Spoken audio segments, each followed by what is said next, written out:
I think Mr. Baheti or you would have some experience. We have a lot of sector agnostic VCs. I think there's a large section of that.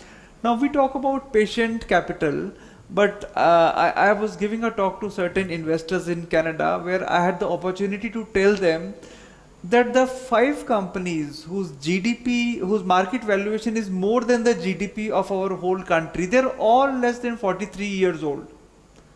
All of them are less than 43-year-old.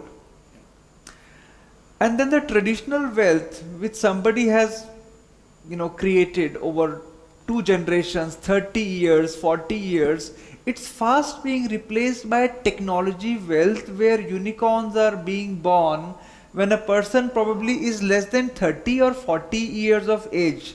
That's a unicorn, and we are talking about unicorn, but we also want to stick to the idea of patient capital. Is our ecosystem not clear, or is there some information gap? I think I would, Mr. Khandare, I would want you, because you happen to be in a lot of such spaces. Yes. Where you meet VCs and you meet a section of people who are ultra HNI, and then you also mentioned about patient capital. Please, how does all of this will be seen by a future investor? How will a person see this? Because it looks like a very different set of diametrically opposite information. Please. So, Duke, for this, one of the potential solutions that we realized, I mean, I'll go straight to the solution, because as you said earlier, we spend a lot of time in deliberating the roadmap, but we don't get to the solutions. We don't go to the road. So we don't go to the road. So Indian defense, because we are right now talking in that context, Indian defense can consume only so much, and I'm sure Manish ji, Brigadier Viresh would agree with me on this. You cannot build that, you cannot imagine or take an example of a defense heavy spending nation, not India, and feel that okay, they are doing billions of dollars in defense business, so can we. So that is not possible with domestic defense consumption. What we can and we should be doing is tapping into the export potential that we have. India enjoys great favor as a nation abroad when it comes to exported goods coming from our side, right? I think one of the best examples, and Chhatrapati Sambhaji Nagar is a big contributor to that field, is automotive. I mean, we've evolved beautifully starting from where we were. I think, as you mentioned correctly, 43 years. So Indian automobile sector has also just about evolved within that kind of a time frame. And now we are one of the preferred nations when it comes to Indian brands being exported and bought in many countries around the world. Same, I would say, needs to be done by defense.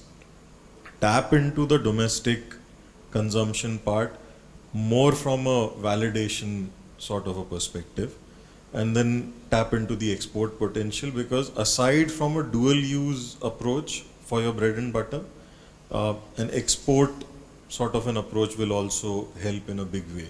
And this, I mean, I know I'm about to cite an example here, but this can be verified by anyone. About 2 years back at the Pune International Business Summit, it's an event that happens in February every year. So none other than Shri Baba Kalyani ji, he was the keynote speaker with whom we inaugurated that event.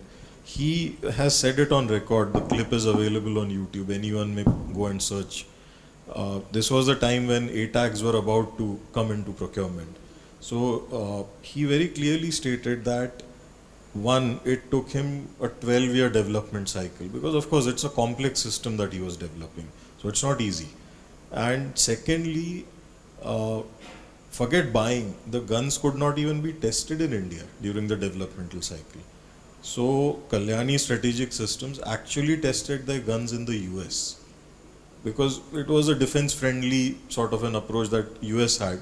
Of course, for a fee, they allowed Kalyani Strategic to test there, certified the guns. By certified, it didn't mean that, okay, these can be bought. It was just that, okay, this is what the certification parameters were, and the guns passed on these parameters, didn't pass on these parameters.